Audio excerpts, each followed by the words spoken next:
in the land of Canaan, there lived a young man whose journey would take him from the depths of slavery to the heights of power. His name was Joseph. Joseph was a beloved son of Jacob. Out of all his sons, Jacob loved Joseph the most. Perhaps it was because Joseph had been born to him in his old age, or perhaps because Joseph possessed a gentle spirit that brought joy to his father. One day, Jacob gave Joseph a special gift, a beautiful robe of many colors. It was unlike anything his brothers had ever received, and they hated him for it. Every time Joseph wore the robe, it reminded them of their father's favoritism. Jealousy began growing in their hearts like a fire that would not stop spreading. But matters became even worse. One night, Joseph had a dream. In the dream, he and his brothers were binding sheaves of grain in a field. Suddenly, his sheaf stood upright, while the sheaves of his brothers bowed down before it. When Joseph told his brothers what he had seen, they became furious. "Do you intend to rule over us?" they demanded. Yet Joseph had another dream. This time, the sun, the moon, and 11 stars bowed before him. Even his father was surprised by the dream. No one understood it then, but God was already revealing Joseph's future. As time passed, the hatred of Joseph's brothers grew stronger. One day, they were tending their father's flocks far from home. Jacob asked Joseph to go and check on them. Wearing his colorful robe, Joseph set out across the fields. In the distance, his brothers saw him coming. Before he even reached them, they began plotting. "Here comes a dreamer," they sneered. "Let's kill him and see what becomes of his dreams." Only one brother, Reuben, tried to stop them. Instead of killing Joseph, they threw him into a deep, empty pit. Joseph cried out for help. He begged his brothers to listen, but they ignored him. As Joseph sat helplessly in the darkness, his brothers calmly sat down to eat. Then they saw a caravan of traders traveling toward Egypt. An idea formed. Why kill Joseph when they could profit from him? For 20 pieces of silver, they sold their own brother into slavery. As the caravan carried Joseph away, he watched his brothers disappear into the distance. The people he trusted most had betrayed him. Meanwhile, his brothers dipped Joseph's robe into animal blood and brought it to their father. When Jacob saw it, his heart shattered. Believing Joseph had been killed by a wild animal, he mourned deeply. But Joseph was alive, and God was not finished with him. Far away in Egypt, Joseph was sold to a powerful official named Potiphar. Though Joseph was a slave in a foreign land, he refused to give up. He worked faithfully, he served diligently, and God blessed everything he did. Soon, Potiphar noticed Joseph's wisdom and integrity. Before long, Joseph was placed in charge of Potiphar's entire household. Everything seemed to be improving, but another trial was waiting. Potiphar's wife became attracted to Joseph and repeatedly tried to persuade him to be with her. Joseph refused. He would not betray God or his master.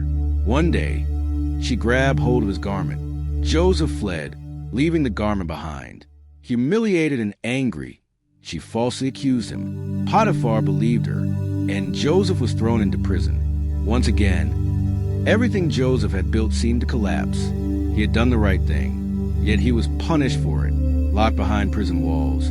Joseph could have become bitter, but he didn't. Instead, he remained faithful, and once again, God was with him. Soon the prison keeper placed Joseph in charge of the other prisoners. Among them were Pharaoh's chief cupbearer and chief baker. One night, both men had strange dreams. The next morning, Joseph noticed their troubled faces. Through God's wisdom, Joseph interpreted their dreams. The cupbearer would be restored to his position. The baker would be executed. Exactly as Joseph predicted, both things happened. Before leaving, Joseph pleaded with the cupbearer, "Remember me when you stand before Pharaoh." But the cupbearer forgot him. Days became months. Months became years. Joseph remained in prison, forgotten by men, but never forgotten by God. Then one night, Pharaoh himself had disturbing dreams. He dreamed of 7 healthy cows being devoured by 7 thin cows. Then he dreamed of 7 healthy ears of grain swallowed by 7 withered ears. None of Egypt's wise men could explain them. Suddenly, the cupbearer remembered Joseph.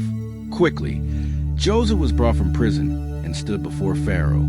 After hearing the dreams, Joseph explained their meaning. 7 years of abundance were coming. They would be followed by 7 years of terrible famine. Joseph advised Pharaoh to prepare.